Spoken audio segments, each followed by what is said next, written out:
नहीं सकते हैं, ये अप्रत्यक्ष है। तो इसको हमें इसकी कैरेक्टरिस्टिक्स से समझना होगा। उसमें हमने 3 दिन लगाए समझने के लिए, एक एंगल से, पेड़ पौधों से पशु पक्षी और हम कैसे अलग हैं। तो जितनी बात आप लोगों तक से चर्चा हुई इन 3 दिनों में, उसमें अभी भी कुछ प्रश्न बने हो तो उसके ऊपर और बात कर लेते हैं, नहीं तो फिर आगे बढ़ेंगे।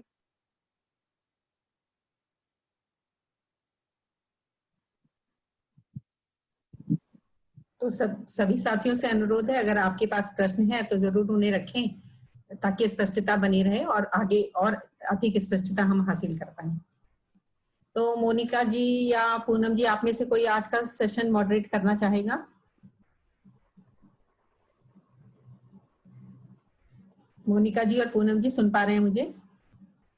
जी जी, नमस्कार मैम, नमस्कार सभी को। मैम आज के लिए माफी चाहती हूँ। एक्चुअली स्कूल में चौपाल योजना में भी मुझे खुद थोड़ा सा फील हो रहा था कि मैं थोड़ा कंट्रीब्यूट ही नहीं कर पा रही हूँ।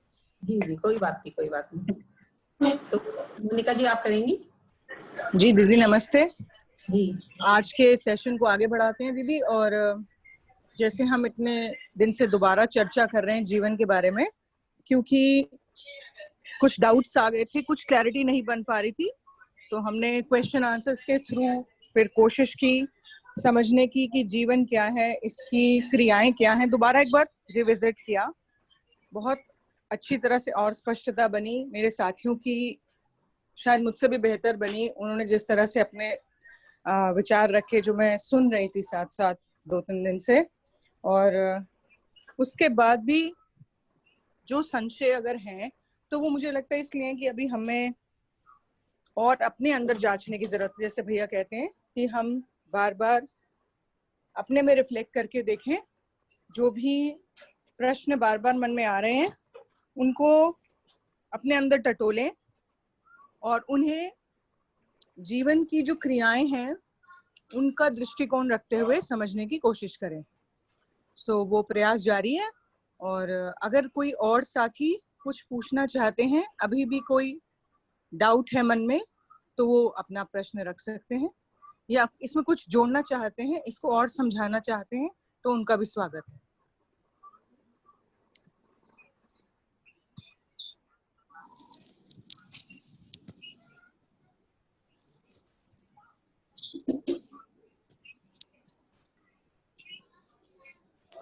कोई नहीं, कुछ नहीं जोड़ रहा, ऐसा मान ले। अगर कोई कुछ नहीं जोड़ रहा तो इसका मतलब स्पष्टता बन चुकी है भैया, हम आगे बढ़ते हैं। ठीक है, तो मैं ठीक है, मैं कल के सेशन के बाद में ऐसे ही मेरा ध्यान आया कि एक स्लाइड और दिखा देते हैं। वो भी आप लोगों के साथ पहले शेयर हुई है, लेकिन ये मुझे शेयरिंग के लिए एनेबल कीजिए। जो भी होस्ट हैं, सुमन दीदी शायद आप हैं, मैं शेयर नहीं कर पा रहा, स्क्रीन नहीं शेयर कर पा रहा।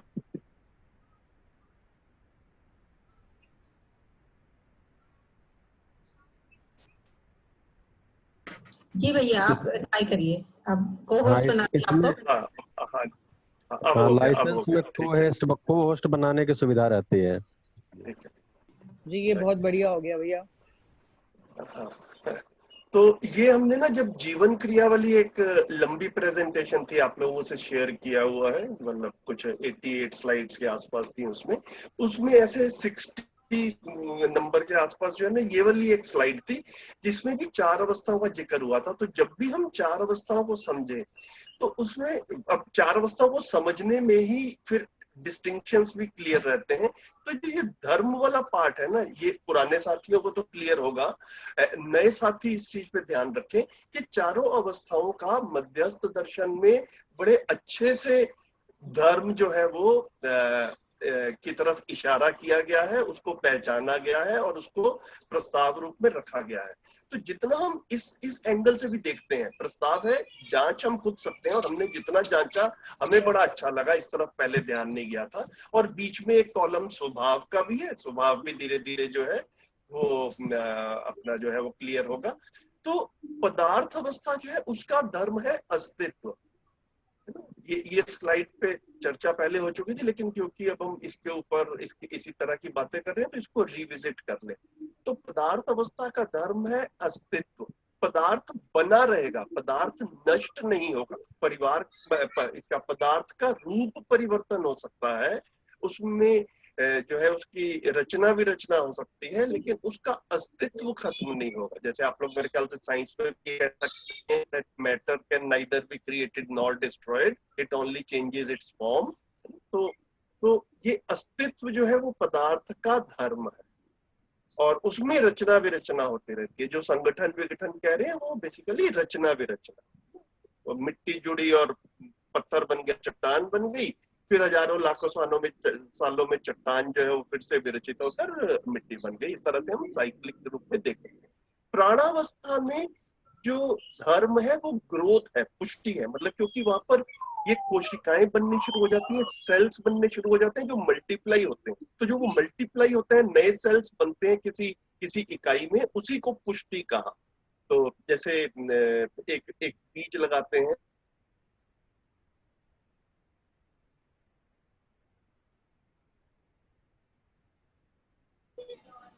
भैया आप शायद म्यूटेड हो गए हैं।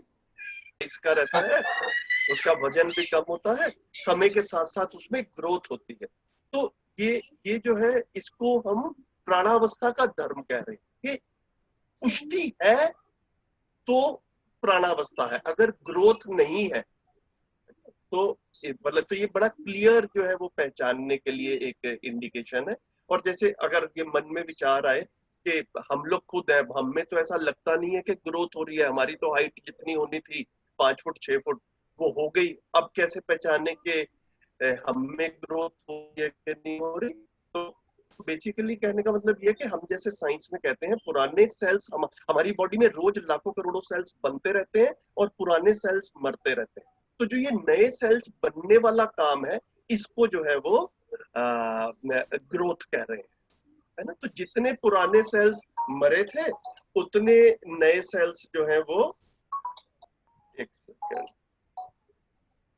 जितने पुराने सेल्स मरे थे उतने नए सेल्स बन गए। तो हमें विजिबली ग्रोथ शायद नहीं दिख रही, लेकिन नए सेल्स बन रहे हैं, ये चीज पहचान में आती है। पत्थर में ऐसे अपने आप में नए सेल्स बनते हो ऐसा कुछ घटना नहीं है कि पत्थर का बीज लगाया जाए और वो पता चले कि इस तरह से बड़ा होगा, ऐसा कोई घटना नहीं होती है। लैपटॉप का बीज लगाया जाए, कार का बीज लगाया जाए और इनमें सेल्स मल्टीप्लाई होने शुरू है, ऐसी कोई चीज नहीं दिखती। ये बड़ा क्लियर डिमार्केशन पदार्थ अवस्था और प्राणावस्था। फिर जीवावस्था में क्या आ जाता है, जीवावस्था में जीने की आशा शुरू हो जाती है ना। ये धर्म है। कोई भी इकाई जीवावस्था में है तो वो जीने की आशा के साथ में है। जैसे हम किसी पशु को पकड़ते हैं और पशु को आभास हो जाए कि हम उसका नुकसान पहुंचाने वाले हैं, तो पशु अपने को बचाने की कोशिश करता है। जितना हम लोगों ने देखा है नेशनल ज्योग्राफिक में भी, शेर भी शिकार करने जाता है तो जो जो दूसरे पशु हैं, हिरन या और चीजें, वो भागते हैं, वो अपने को बचाने की कोशिश करते हैं। तो वो जीने की आशा है, और जैसे ही उनको लगता है कि मेरी बाधा पड़ने वाली है, वो पूरी जी जान लगाते हैं अपने कि भैया मैं जीवित रहूं। ये क्लियर डिस्टिंक्शन है। तो ये जो जीने की आशा है, यहाँ से जीवन जो है वो हमें पहचान में आता है। ये और हर अवस्था में जो धर्म है वो पिछली अवस्था के साथ में जुड़ा हुआ है। तो जो पदार्थ अवस्था में अस्तित्व धर्म था, तो प्राणावस्था में अस्तित्व प्लस पुष्टि, फिर जीव अवस्था में अस्तित्व प्लस पुष्टि प्लस जीने की आशा, और फिर ज्ञानावस्था में क्या है, ये हमारा भी शरीर बना रहे, है ना, पदार्थ बना ही रहता है, इसमें सेल्स बन ही रहे हैं, जीने की आशा भी है हमें, लेकिन हमें सिर्फ जीने की आशा से हम संतुष्ट हो जाए, तृप्ति हो जाए, हमें ऐसा होता नहीं है। मानव सुख पूर्वक जीना चाहता है। अगर हम सिर्फ जीवित हैं और सुखी नहीं है तो ये हमें स्वीकार नहीं है। तो मानव, इसके लिए यहाँ पर मध्य दर्शन में बड़ा अच्छा सूत्र है, मानव सुख धर्मी है। तो मानव है तो सुख की चाहना के साथ ही है। मानव हो और सुख की चाहना ना हो, ऐसा हो नहीं सकता। ये अस्तित्व का नियम। तो क्योंकि मानव जाति अभी तक वो सुख जिस तलाश थी वो क्लियर हुआ नहीं है, इसलिए मानव जाति में हमको एक इवोल्यूशन का क्रम अभी तक दिखता है। जैसा हम आज जी रहे हैं, आज से 500 साल पहले वैसा नहीं जीते थे मानव जाति, वैसा नहीं जीती थी, है ना, 5000 साल पहले वैसे नहीं जीती थी। तो ये जो सारा इवोल्यूशन हो रहा है, ये किस लिए हो रहा है?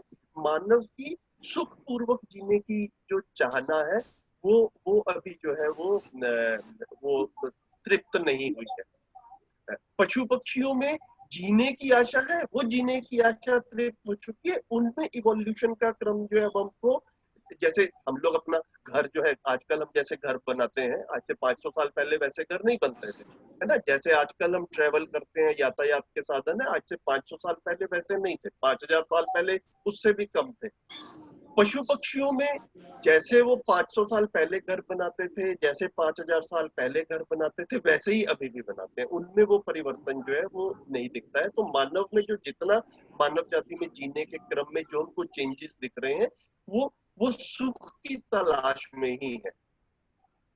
तो वो सफल क्यों नहीं हुआ अभी तक? अभी तक हमने शरीर और जीवन के भेद को नहीं समझा, इसलिए वो सफल नहीं हुआ। हमने भौतिक रासायनिक दायरे में ही जो है वो चीजों को से सुख ढूंढने की कोशिश की, लेकिन वो भौतिक रासायनिक में सुख नहीं है, भौतिक रासायनिक में सुविधाएं हैं। तो मुझे ऐसा लगा सिर्फ इतनी बात हम एक बार और कनेक्ट करते हुए, जो हमारा पिछला प्रश्न था कि क्या पेड़ पौधों में जीवन है, तो ये 4 अवस्थाओं का धर्म हम ध्यान में रखते हैं। धीरे धीरे आप लोग अपने में भी मेहनत कीजिए, हम लोगों के साथ में जैसे चर्चाएं हो, ये स्वभाव वगैरह को भी देखेंगे तो और स्पष्टताएं थोड़ा बनेगी।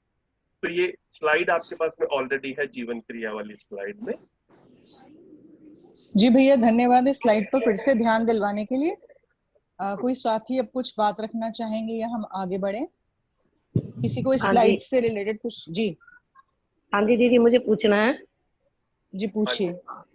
हाँ जी, ये सारक मारक जो स्वभाव में है, ये मुझे क्लियर नहीं है। कोई निधि, वो सारक मारक में इसको ऐसे देखिए कि जो प्राणावस्था की इकाइयां हैं, जो हम खाने पीने की चीजें हैं, उसमें कुछ चीजें हमारे शरीर की पौष्टिकता हमें शरीर के लिए नरिशमेंट देती है, और हानिकारक जिन्हें हम जहरीले वस्तुओं के रूप में पहचानते हैं। तो प्राणावस्था में 2 तरह की इकाइयां होंगी, वो जो है वो एक जो है वो हमारे शरीर के लिए अनुकूल होंगी, फेवरेबल होंगी, जो हम रोजमर्रा की चीजों में जिनको हम ग्रहण भी करते हैं, खाते पीते हैं, और कुछ जो है जहरीली के रूप में हमने स्वीकार लिया है, वो हमारे शरीर में हमारे शरीर को मारने वाला काम करती हैं, कोशिकाओं की पुष्टि में सहायक नहीं होती, कोशिकाओं को नष्ट करती हैं। ऐसा प्राणावस्था में दिखता है, ये कहा गया है। जी धन्यवाद। और कोई साथी कुछ पूछना चाहेंगे, कुछ इसमें जोड़ना चाहेंगे? जी मोनिका जी, मैं एक बात जोड़ना चाहूंगी कि पदार्थ का रूप और गुण तो हमें दिखाई दे देते हैं, लेकिन स्वभाव और धर्म को पहचानना होता है। वो इतनी आसानी से नहीं दिखते कि जैसे रूप दिख रहा है, किसी भी अवस्था का देखें, रूप तो आराम से दिख जाता है, लेकिन उसका स्वभाव और धर्म ये समझना पड़ता है। तो इतनी सी बात मैं रखना चाह रही थी कि इसमें विशेष ध्यान देने की जरूरत है।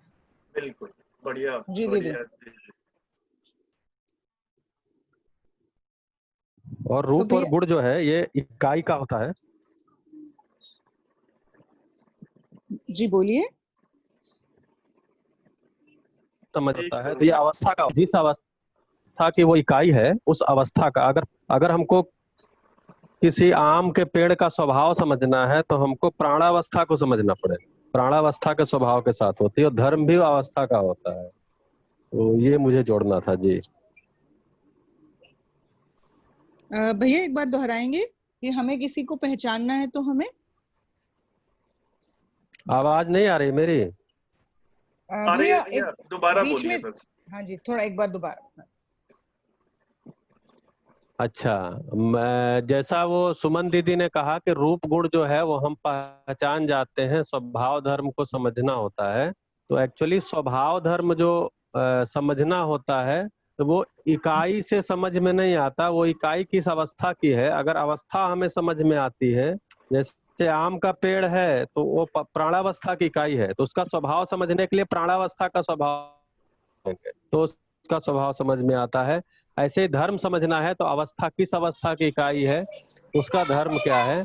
तो स्वभाव धर्म अवस्था का होता है, रूप और गुण इकाई।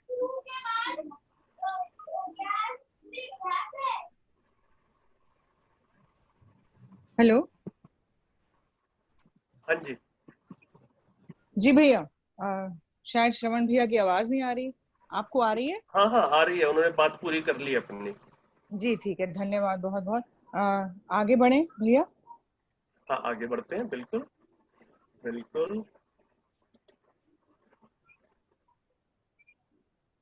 ठीक है, तो एक जो है, अब हम दूसरी वाली जो प्रेजेंटेशन है उसको दूसरा प्रश्न शुरू कर देते हैं बेसिकली। ये हमने जो सुमन दीदी ने 3 प्रश्न रखे थे, उन 3 प्रश्नों की श्रृंखला में पहला प्रश्न हमने 3 दिन में कवर किया, तो वो सबसे महत्वपूर्ण प्रश्न भी था। ये प्रश्न जो है इनको भी एक एक करके लेते हैं, जितना समय लगेगा उतना समझ लेंगे, लेकिन मुझे लग रहा है कि इसमें हम जल्दी कवर कर लेंगे।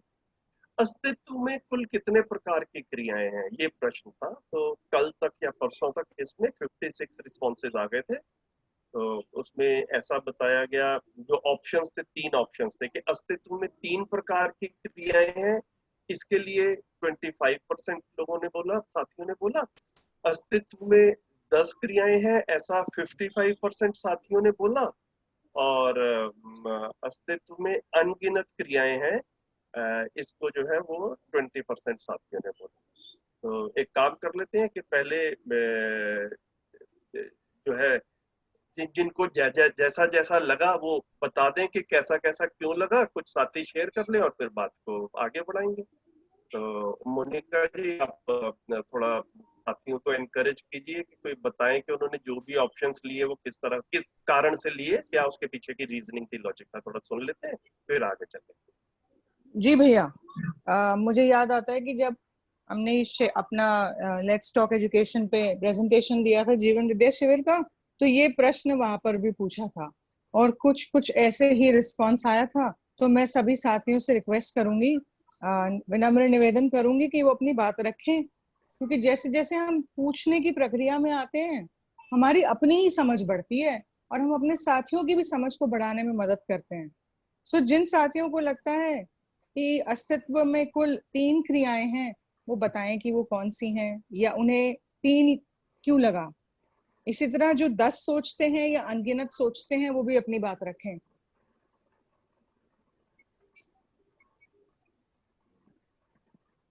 और जैसे अविनाश भैया ने मुझे भी समझाया कि यहाँ कुछ गलत सही नहीं है, यहाँ पर अपनी बात कहकर उस अपनी समझ बढ़ानी है बस। तो मेरी तरह जैसे भी हिंदी आती है बोल दीजिए, लेकिन अपनी बात जरूर कहिए।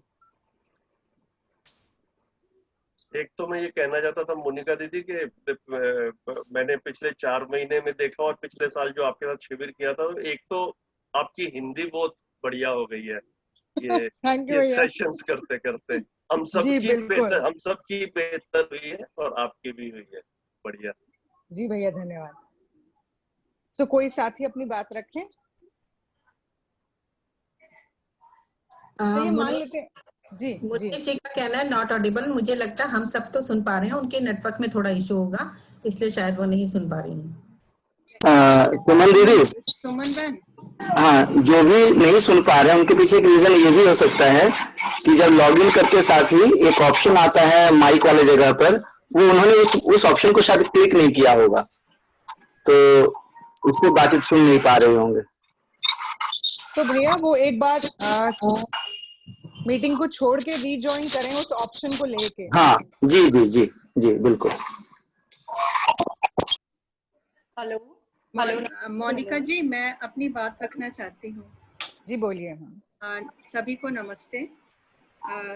जब तक जीवन विद्या के बारे में नहीं जाना था तब तक हम ना शरीर के साथ जो क्रियाएं होती थी उनके बारे में ही जानते थे, लेकिन जब जीवन विद्या के साथ जुड़े और स्पेशली ये जो पीछे के हमारे महीने गए हैं इनमें, तो इनमें जो सारी जो 10 क्रियाएं थी उनके बारे में पता चला कि शरीर और जीवन दोनों मिलाकर मानव है।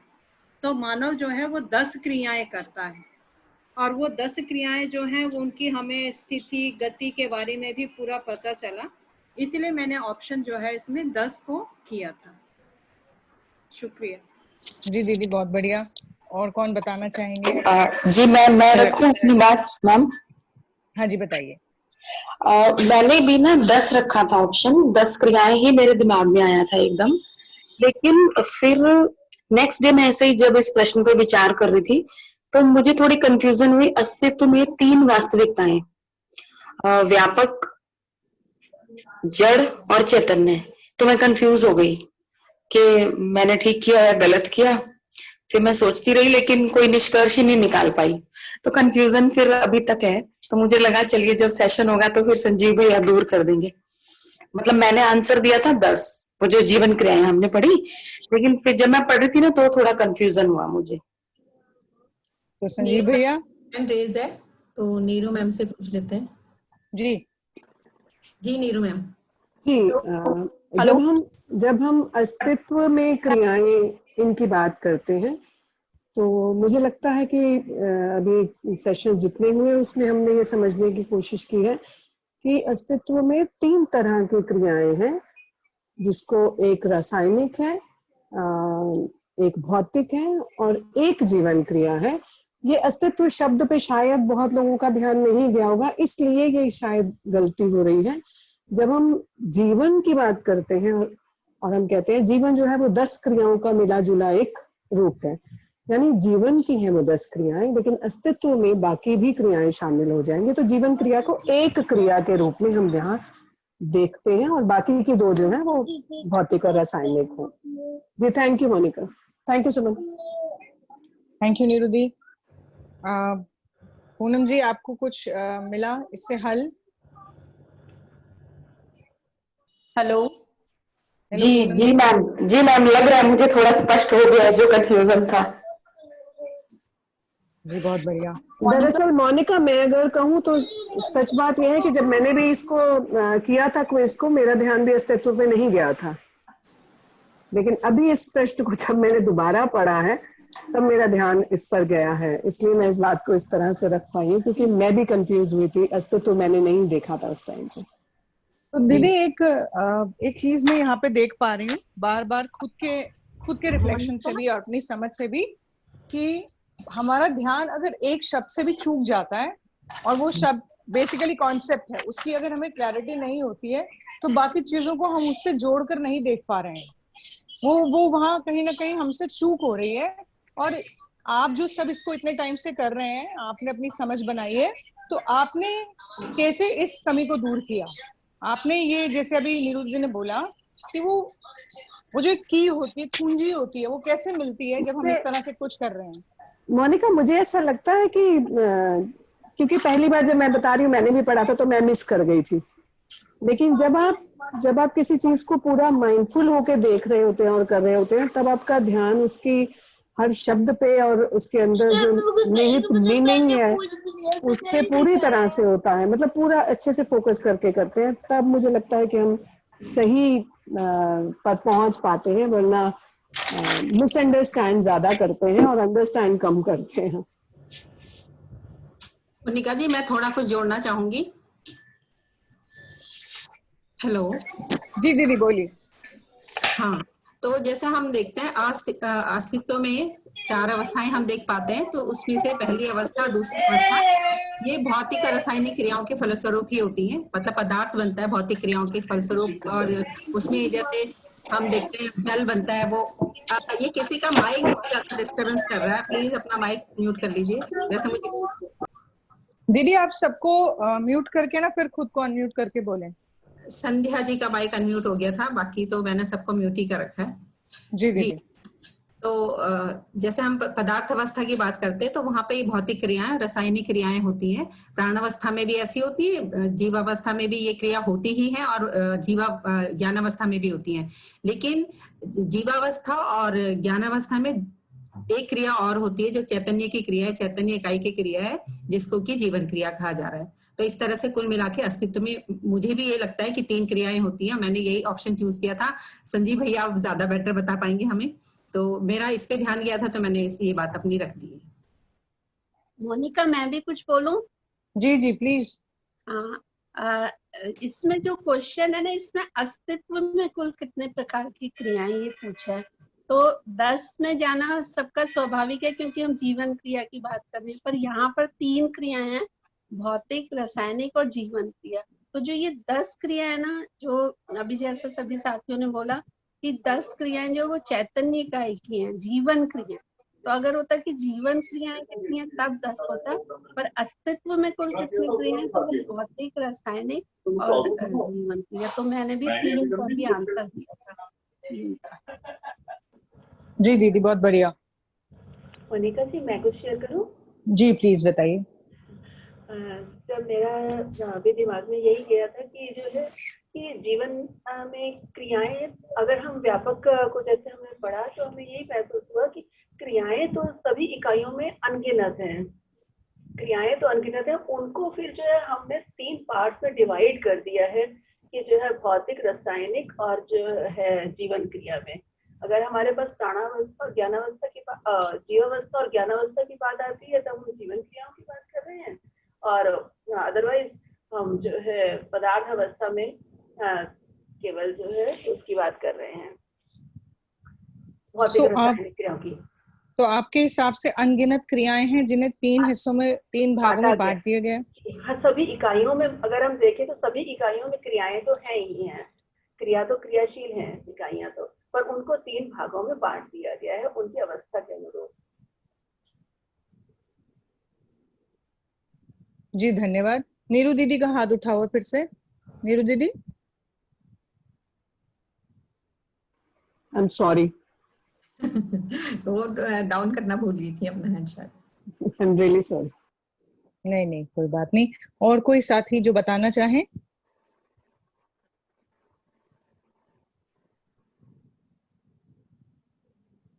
आगे बढ़ते हैं फिर, अगर रिस्पॉन्स नहीं आ रहा कोई तो। जी भैया। इसको आप सबने जो है काफी साथियों ने रिस्पॉन्स में जो है वो 10 बोला था मेजॉरिटी ने, लेकिन अभी बातचीत करते टाइम स्पष्टता से काफी साथी बता पा रहे हैं कि इसका सही उत्तर जो है वो 3 है। वो 3 कैसे है उसमें हम सब ना लॉजिकली देख पाए, बिकॉज हम जब बात करें एक दूसरे के साथ में तो हमारा मतलब जो है ना वो एक दूसरे को वही कन्वे हो जो हम कन्वे करना चाहते हैं। अगर हम सभी साथी बात करते हुए अपना मतलब सबका अलग अलग होगा तो फिर बातचीत जो है वो मीनिंगफुल नहीं हो पाएगी, किसी निष्कर्ष पे नहीं पहुंचेगी। तो हम लोग ने ना एक बार समाधान समस्या नाम की एक पीपीटी चलाई थी, 10 स्लाइड की एक प्रेजेंटेशन थी, आप सबके पास में है ही, शायद 2 महीने पहले चलाई थी इसकी।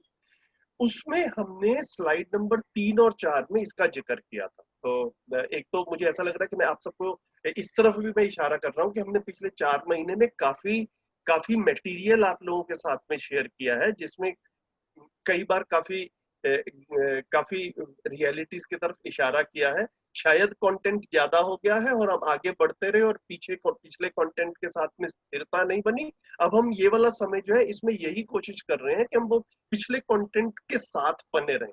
मतलब ऐसा ना हो कि एक पंजाबी में कहावत बोलते हैं, आगे दौड़ पीछे चौड़, तो मतलब वो आगे जा रहे हैं और पीछे जो है वो सारा आगे पाठ पीछे सपाट, पता नहीं, इस तरह की काफी बातें रहती हैं। तो आगे बढ़ते जा रहे हैं और पीछे वाला भूलते जा रहे हैं, ऐसा ना रहे। पीछे वाला भी इसीलिए बात की थी क्योंकि वो महत्वपूर्ण था, तो उसको हम रेफर करते हुए चलते हैं समाधान समस्या में। इसमें स्लाइड 3 में हमने कहा था समस्या और समाधान, और फिर ये मैंने इसको सर्कल कर दिया है, ये स्लाइड में है, आप लोग खोल के देख लेना बाद में। अस्तित्व में 3 प्रकार की क्रियाएं, और ये हम डिस्कस भी क्यों कर रहे हैं, ये भी इससे रियल लाइफ के साथ में भी हमारा जुड़ाव बना रहे कि तो हम ये इतना समय लगा रहे हैं तो क्यों लगा रहे हैं। तो भौतिक क्रिया जो थी वो आकार, आयतन, घन, रचना, मतलब ये हम जानते हैं, नॉर्मल साइंस में भी पढ़ते हैं। रासायनिक क्रिया के बारे में भी हम नॉर्मल साइंस में पढ़ते हैं। यहाँ पर हम उनके बारे में ज्यादा बातचीत नहीं करेंगे हम। और तीसरी क्रिया जो बताई वो था जीवन क्रिया। जीवन क्रिया को हमने कैसे एक्सप्लेन किया था कि हमारा कुछ मन करता है, हम कुछ सोच विचार करते हैं, हमारी कुछ इच्छाएं होती हैं, हमारा कुछ समझना समझाने का एक कार्यक्रम रहता है, इच्छाएं रहती हैं, मन करता है, हम कुछ सही गलत के रूप में कुछ पहचानते हैं। ये सारे के सारे जो काम है ना, ये तो भौतिक क्रिया के अंतर्गत आते हैं ना ये रासायनिक क्रिया के अंतर्गत आते हैं। इसको जीवन क्रिया के अंतर्गत मध्यस्थ दर्शन में पहचाना गया। और फिर अगली स्लाइड जो है वो भी मुझे काफी महत्वपूर्ण लगती है कि हमारी प्रैक्टिकल जिंदगी में अधिकतर समस्याएं जीवन क्रिया स्पष्ट ना होने के कारण है। जैसे कि मानव गलती करता है ऐसा दिखता है, क्या किया जाए कि गलती ना करे यह स्पष्ट नहीं होता।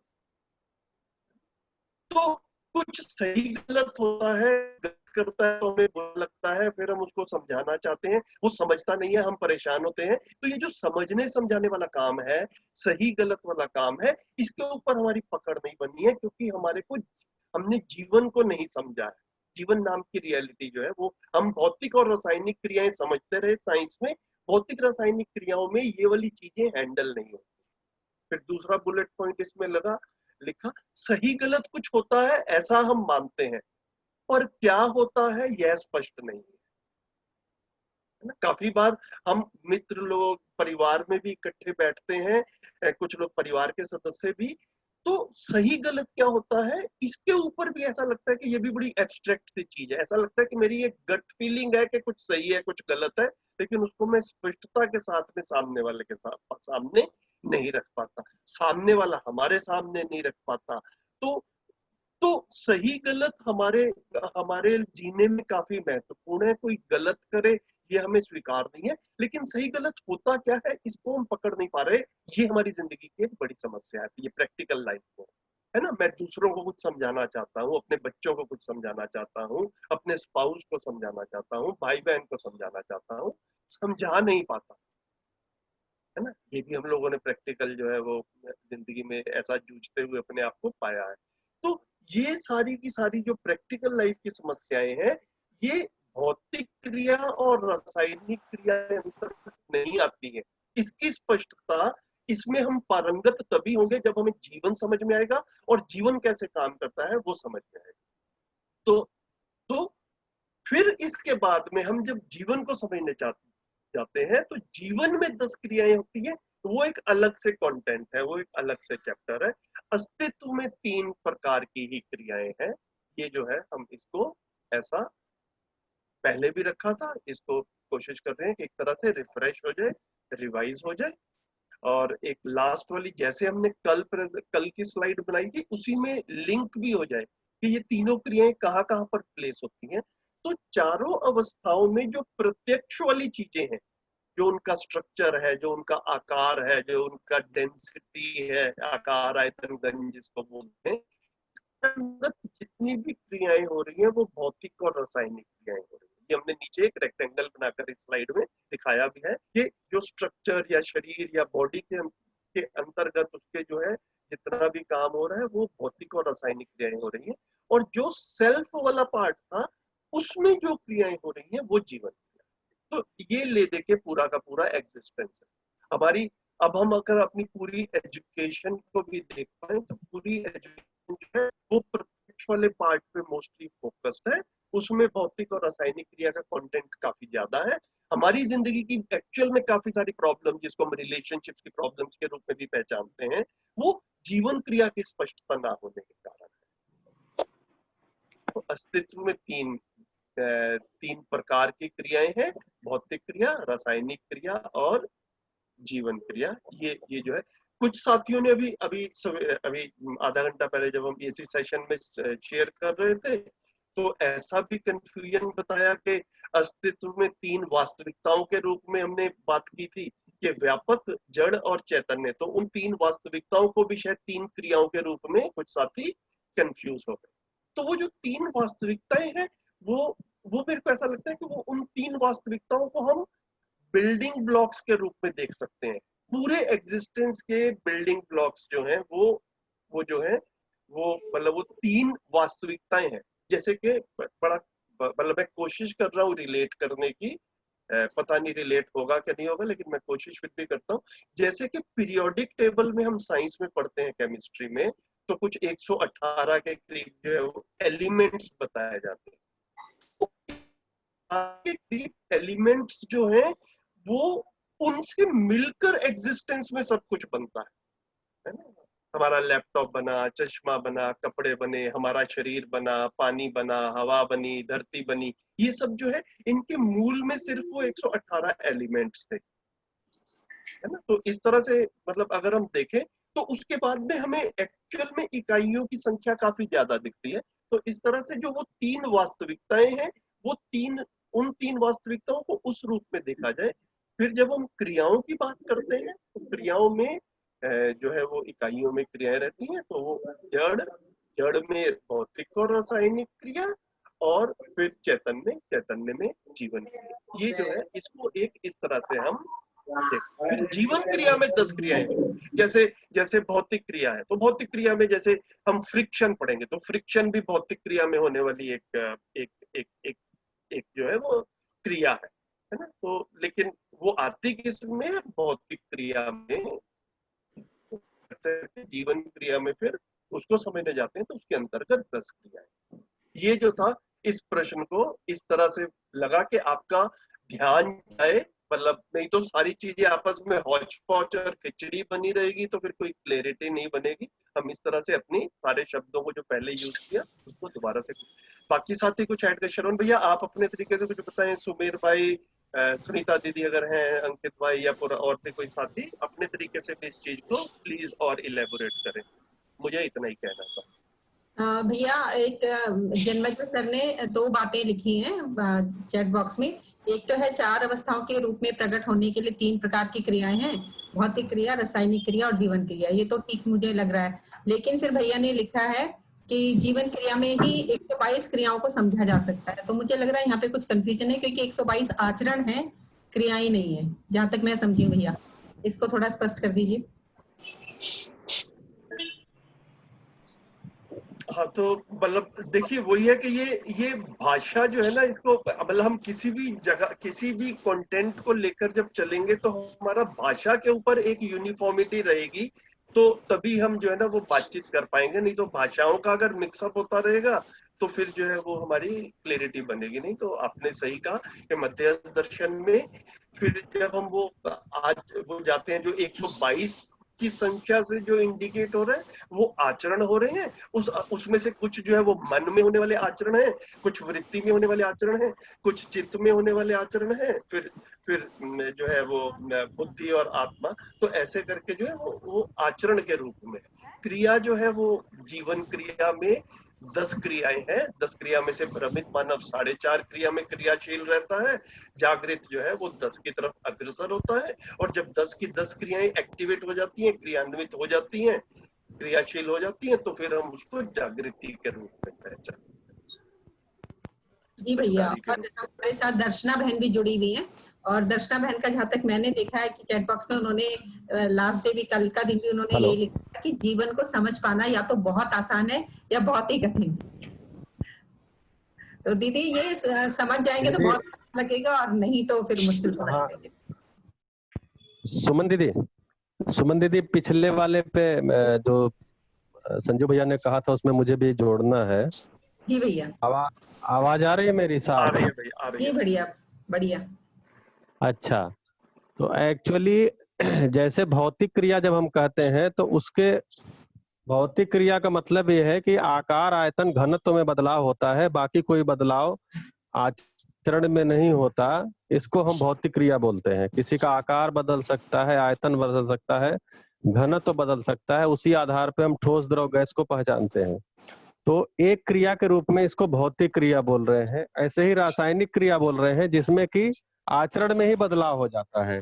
वही जो भौतिक जो पदार्थ हैं उनके किसी ताप दाब के कारण एक आपस में जो योग होता है, उस योग में आचरण बदल जाता है, उसको रासायनिक क्रिया बोलते हैं। और इसमें बहुत प्रकार की हम पढ़ते ही हैं।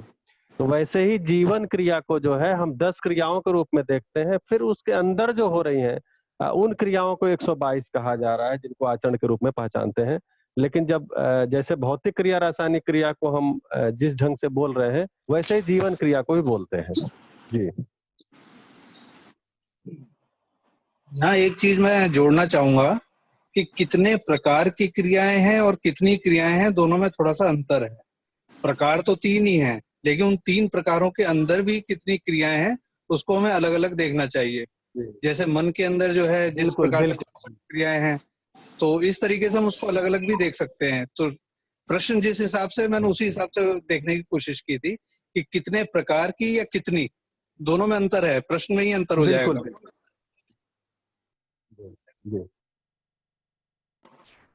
बिल्कुल।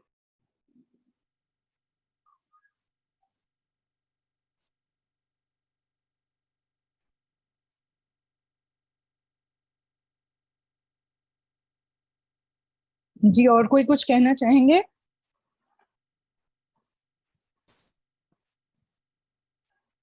हेलो सुमन दीदी, और किसी का हाथ देख पा रहे हैं आप? नहीं, किसी का हैंड रेज तो नहीं है। तो फिर अभी भैया ने हमें बताया कि किस तरह से अस्तित्व में 3 प्रकार की क्रियाएं हैं, और हमें फिर से वो स्लाइड्स भी दिखाई जिनको हम दोबारा देखेंगे अब और अच्छे से समझने की कोशिश करेंगे। अगर अभी भी किसी के मन में कोई प्रश्न है या वो और जानना चाहते हैं तो प्लीज पूछें।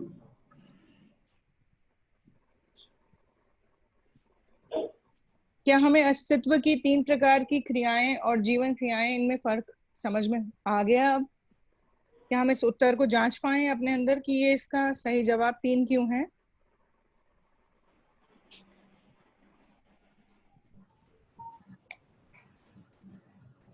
कोई साथी कुछ कहेंगे? चाहे तो चैट बॉक्स में लिख सकते हैं यस और नो। दर्शना को दर्शन समझ में नहीं आता। हेलो। हाँ जी, मैं कह रही हूँ हेलो एवरीवन, दर्शना को दर्शन समझ में नहीं आता।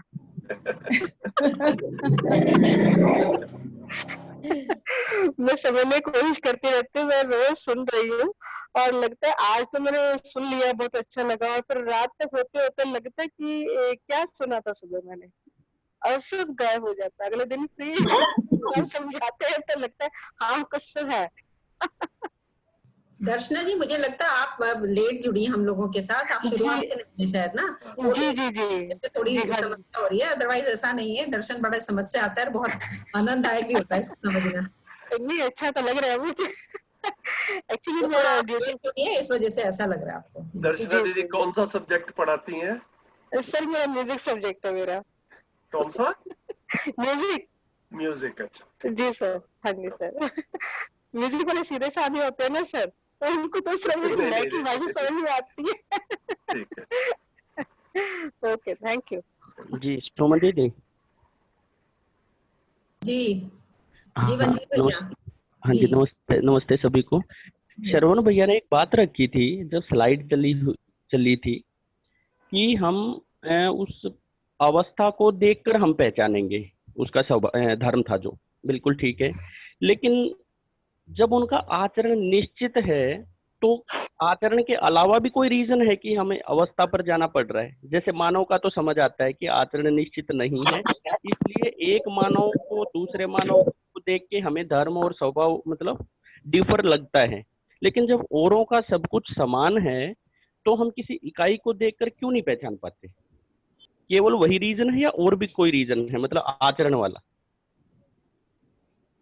ये क्वेश्चन था।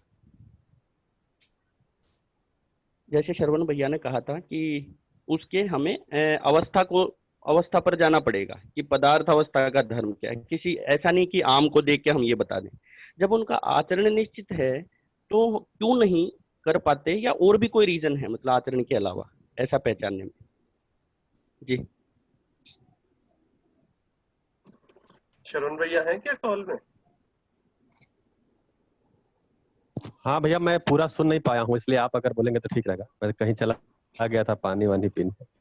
नहीं कोई नहीं। मंजीत भाई दोबारा बोल दीजिए प्लीज अपना प्रश्न। जी भैया, जैसे श्रवण भैया ने उस टाइम बोला था कि किसी इकाई को देखकर उसका धर्म और वो समझ आता है, किसी पर्टिकुलर मतलब ऐसा नहीं कि आम को कह दे, हमें बोलना पड़ेगा कि प्राण अवस्था। बिल्कुल ठीक है। उसका कारण क्या है? उसका कारण केवल आचरण है या और भी कुछ है? क्योंकि आचरण तो देखा जाता है तो इनका सबका समान है, हमने कैटेगराइज कर लिया सारक मारक और इन सभी में, है ना। मानव का भी समझ आ गया कि अलग अलग देखेंगे तो समझ नहीं आएगा, क्योंकि आचरण अलग अलग हो सकता है मानव का, और वो ज्ञान विधि से ही, है ना, सबका समान तभी हो पाएगा। लेकिन जब और तीनों का जब आचरण समान है ही, तो और दूसरा कारण क्या है कि हमें उसको पर्टिकुलर इकाई रूप में नहीं पहचान पाएंगे उसके धर्म को?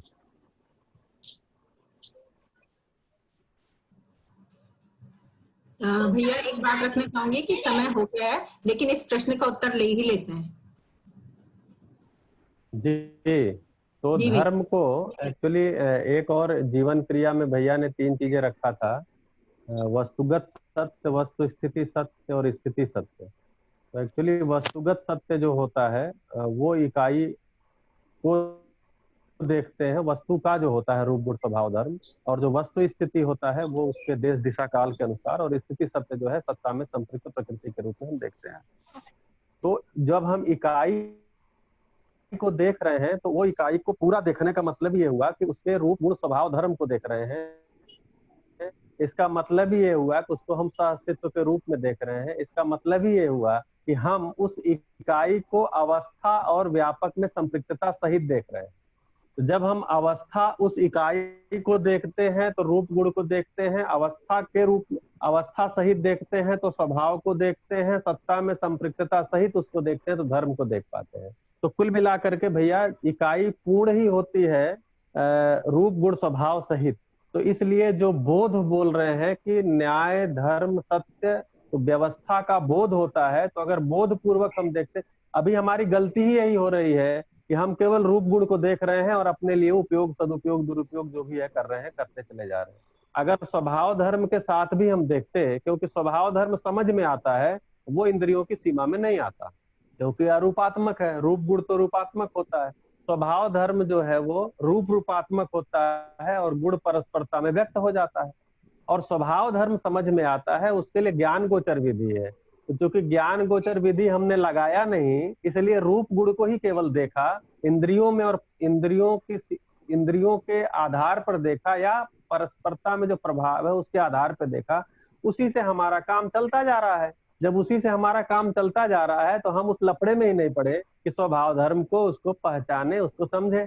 अब जब धरती पे संकट आ गया कि मिट्टी खराब हो गई, हवा खराब हो गया, पानी खराब हो गया, ग्लोबल वार्मिंग हो गई, सारी चीजें, तब हमारा ध्यान हो रहा है कि गड़बड़ कहाँ हुआ।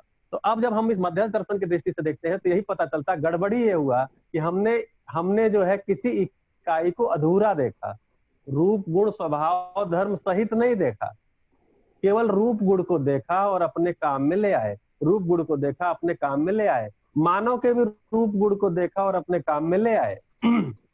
ठीक है, तो कुल मिला करके तो यहाँ पर फॉल्ट हुआ कि हमारे, अब ये ज्ञान पूर्वक होगा, मतलब देखिए ज्ञानावस्था की इकाई है मानव, लेकिन उसके अंदर ज्ञान इनबिल्ट नहीं है।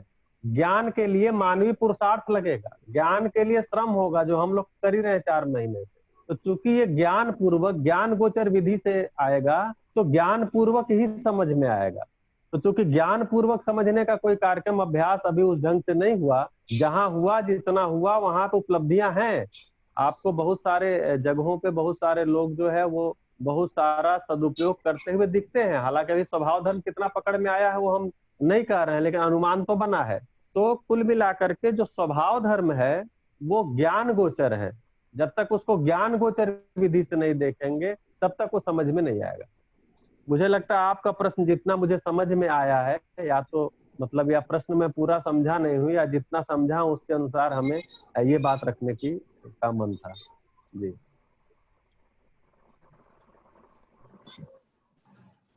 जी भैया, इसमें बस यही था। वो बिल्कुल ठीक है कि हमारा अभ्यास अभी उस दिशा में नहीं है, लेकिन इस क्वेश्चन को थोड़ा सा मतलब लाइन अप करके देखें तो पेड़ पौधों का आचरण और स्वभाव धर्म को ही देखते हुए क्वेश्चन है कि जब उनका समान है तो किसी पर्टिकुलर इकाई को देखकर क्यों नहीं पहचान में आ जाता हमें।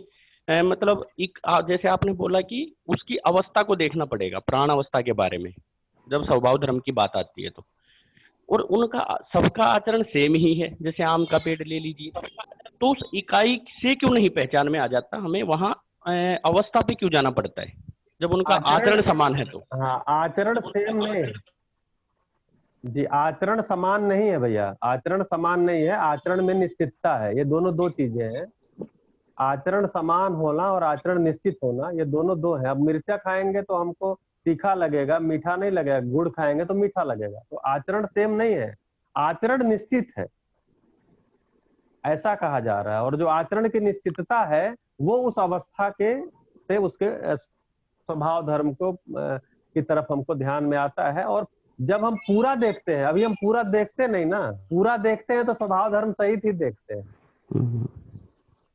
जी मंजीत भैया, तो मैं कुछ बोलूं?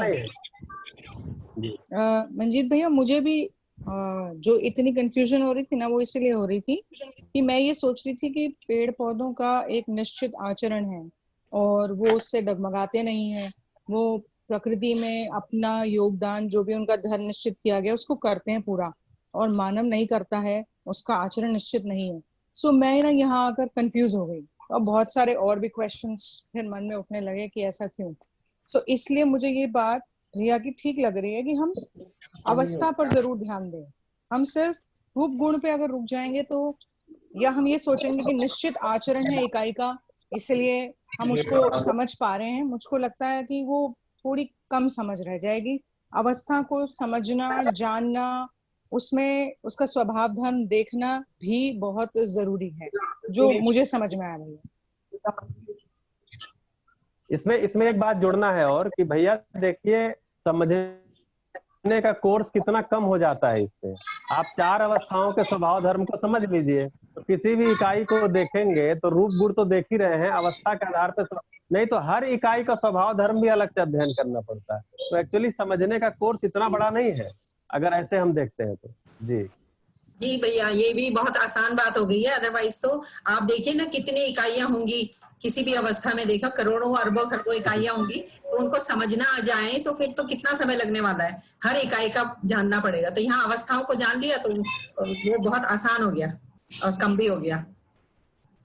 तो आज का समय हो गया पूरा। तो अभी कोई अगर आपके प्रश्न बने हुए हैं तो उनको नोट कर लीजिए, और कल के दिन भी चर्चा हो सकती है उन प्रश्नों पे जो आपके मन में है, पर उनको नोट डाउन जरूर कर लीजिए ताकि कल उन प्रश्नों को लिया जा सके। तो भैया अगर कोई श्रवण भैया या संजीव भैया या सुमीर भैया कुछ कहना चाहते हो तो थोड़ी अपनी बात रखना चाहें तो रख सकते हैं, उसके बाद सेशन को वाइंड अप करेंगे। मोनिका जी।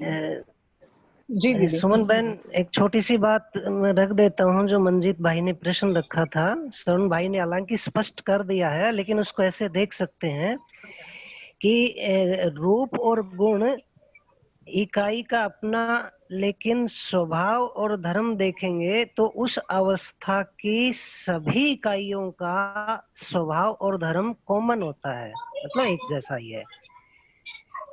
मानव अपने जीने में रूप और गुण तो आवश्यकता अनुसार पहचान लेगा, जिन जिन चीजों को उपयोग में लेना है, क्योंकि इकाइयां अनंत हैं तो उनके रूप गुण भी ये मानिए अनंत ही हैं, लेकिन उनको जीने में आवश्यकता अनुसार जिन जड़ी बूटियों के रूप में, खाने पीने की चीजों में, तो उसकी पहचान आवश्यकता अनुसार होती है।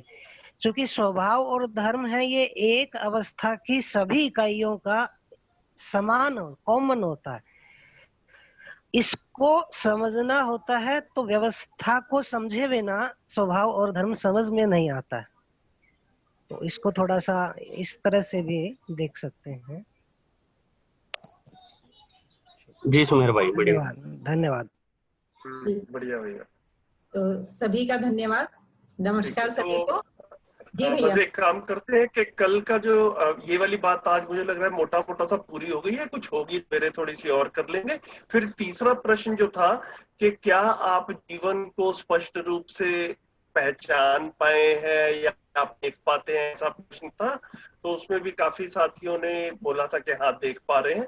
तो कल ना उस शेयरिंग को चलाएंगे, मतलब साथी भी तैयार होकर आए, थोड़ा सा सोच ले अगले 24 घंटे में कि जो जो स्पष्टता बनी है, जब आप बता रहे हैं कि स्पष्टता बनी है तो सब मिलजुल कर एक दूसरे से शेयर करेंगे कि क्या स्पष्टता बनी है। फिर जो है ना, मुझे लग रहा है उससे भी हम एक दूसरे के सहायक होंगे जीवन को समझने में। तो कल उसको शुरू करेंगे। जी भैया, बढ़िया। तो सभी साथियों का धन्यवाद, और श्रवण भैया का, संजीव भैया का और सुमीर भैया का सबका धन्यवाद, और जिन साथियों ने अपने प्रश्न रखे, अपनी बात रखी, उन सभी का धन्यवाद, क्योंकि हमारे समझने में सहायक रहा सब कुछ। तो धन्यवाद, कल फिर मिलेंगे 9 बजे। Thank you. नमस्ते। नमस्ते सभी को, नमस्ते। नमस्कार सभी को नमस्कार। सभी को नमस्कार। कितना